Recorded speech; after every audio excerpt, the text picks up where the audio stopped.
Halo Indonesia, salam NKRI. Seperti yang kita ketahui bersama, bahwa baru-baru ini masyarakat Indonesia digemparkan oleh berita viral dari negara Singapura yang mendeportasi Ustadz Abdul Somad alias UAS. Sontak, pihak oposisi seperti Fadlizon bereaksi keras menyalahkan Duta Besar Indonesia hingga menyebut peristiwa tersebut sebagai penghinaan. Tetapi kini alasan sesungguhnya Singapura mendeportasi Ustadz Abdul Somad akhirnya terungkap, yang membuat Fadlizon tertampar dengan sendirinya. UAS memang terkenal dengan ceramah provokatif. Beberapa kali saya dan teman-teman kerap mendebat ceramahnya yang menyesatkan. Ceramah berkait salib yang membuat menggigil, menyuruh jihad bunuh diri, poligami unlimited, parfum dengan minyak babi, mengharamkan lomba burung, ucapan selamat ulang tahun, hingga hari ibu sungguh menyesatkan, termasuk ceramah menghina Nabi dan sebagainya. Ustadz Abdul Somad memang layak dicap sebagai penceramah radikal. Sayangnya, pemerintah Indonesia kurang tegas menindak perilakunya hingga kini justru negara tetangga yang lebih waspada akan kehadirannya. Dilansir dari cnnindonesia.com, sebelumnya Ustadz Abdul Somad atau UAS meminta Duta Besar Singapura di Indonesia untuk menjelaskan alasan dia dan keluarga dilarang masuk ke Singapura. Ia menyebut petugas imigrasi Singapura tak mampu untuk menjelaskan alasan dirinya dideportasi.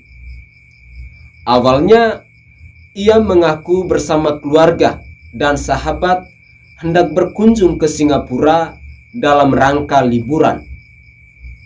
Ustadz Abdul Somad tiba di Singapura pada hari Senin, tanggal 16 Mei siang. Somad mengatakan seluruh berkas untuk masuk ke Singapura sudah lengkap.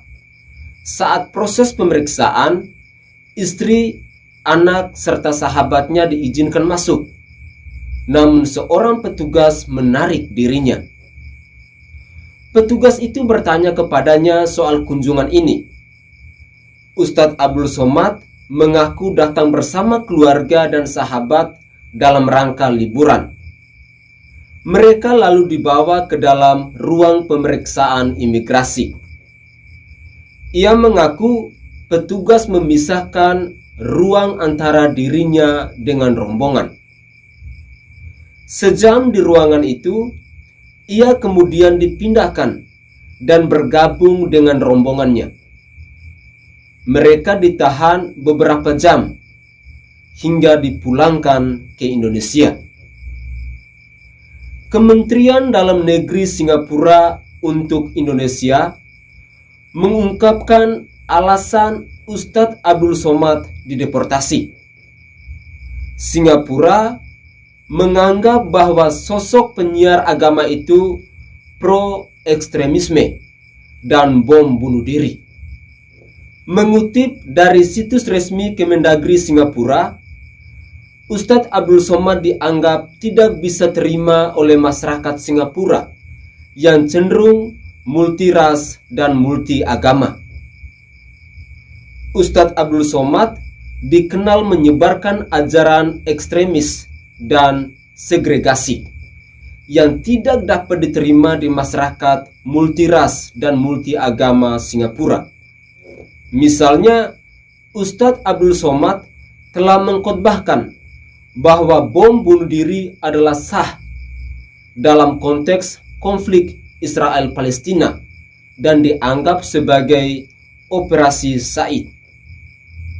Pemerintah Singapura pun menyebut bahwa Ustadz Abdul Somad pernah melontarkan komentar yang merendahkan agama lain seperti agama Kristen.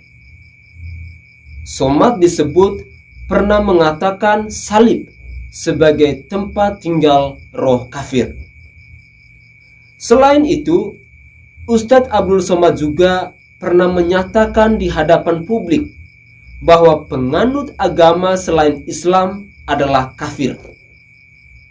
Pernyataan itu sangat serius bagi pemerintahan Singapura yang penduduknya terdiri dari beragam penganut agama. Pemerintah Singapura memandang serius siapapun yang menganjurkan kekerasan dan atau mendukung ajaran ekstremisme dan segregasi. Ustadz Abdul Somad dan teman seperjalanannya ditolak masuk ke Singapura. Hal ini dikutip dari situs resmi Kemendagri Singapura. Terkadang kita heran dengan upaya pemberantasan ekstremisme di Indonesia ini. Kenapa orang seperti Zakir Naik dan penceramah radikal lainnya tak ditindak secara hukum? Padahal jelas-jelas dalam khotbahnya mereka kerap memprovokasi tindakan terorisme hingga disebut mendanai teroris. Jangan sampai pemerintah disebut menerapkan standar ganda dengan menangkapi terduga teroris, tapi membiarkan penceramah radikal berkeliaran. Harusnya pencegahan teroris dilakukan dari hulu ke hilir, mulai dari menghukum semua penceramah yang terbukti mendukung kegiatan terorisme hingga menjaring calon pelaku dan memutus rantai pendanaan. Sejauh ini, keberadaan Densus 88 memang efektif dalam mencegah terorisme di lapangan. Tetapi tanpa pemberantasan dari akarnya, jangan harap bahwa masalah terorisme ini bisa diselesaikan secara tuntas. Semoga anggota DPR termasuk Pak Fadlizon memikirkan langkah undang-undang yang tepat untuk menghukum para penceramah radikal, termasuk para pendukungnya. Jangan sebaliknya malah memberi dukungan ke mereka dan menyalahkan pemerintahan sendiri. Semoga pemerintahan Indonesia bisa melakukan tindakan tegas pada penceramah ekstremis di tanah air ini, tanpa menunggu negara kita dipermalukan terlebih dahulu. Kita harus bisa membuktikan kalau pemberantasan terorisme dan juga bibit ekstremisme dilakukan secara masif sebelum deteksi dari luar. Kalau perlu, hukum seberat-beratnya kepada siapa saja yang ketahuan melakukan ceramah provokasi, sara, dan mendukung khilafah. Akhirnya, satu pesan untuk Bapak Ustadz Abdul Somad: tebarlah cinta kasih kepada sesamamu manusia, agar Bapak selalu dihargai, dihormati, disegani dimanapun Bapak berada. Salam hormat, salam NKRI. Saya Fransiskus Adrianusai, salam sehat untuk kita semua.